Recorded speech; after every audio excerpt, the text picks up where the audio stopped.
அலர்சி inflammation. அலர்சி என்பது உடலில் ஏற்படும் ஒரு பாதுகாப்பு எதிர்வினை. இது வெப்பம், வீக்கம், சிவப்பு, வலி ஆகியவை போல தோன்றும் சருமம், குடல் அல்லது இணைப்புகளில் ஏற்படும். அலர்சி இன்ஃப்ளமேஷன் மற்றும் பித்ததோஷம் இவ்விரண்டின் நடுவே இருக்கக்கூடிய தொடர்பு என்னவென்று பார்க்கலாம். பித்தம் என்பது நெருப்பு மற்றும் நீர்த்தன்மை உடையது. மிளகாய், புளிப்பு, எண்ணெய், மன அழுத்தம், வெப்பம் போன்றவை அதிகமானால் உடலினுள் வெப்பம் அதிகரித்து அலர்சி ஏற்படும்.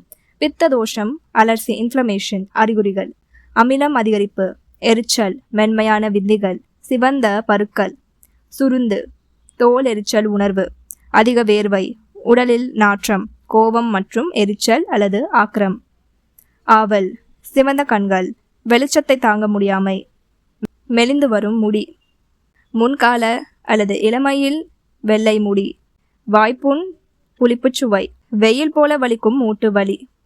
மேலும் அலர்சி இன்ஃப்ளமேஷன் பற்றிய தகவல்களை தெரிந்து கொள்வதற்கு எங்களோட சேனலை சப்ஸ்கிரைப் பண்ணிக்கோங்க.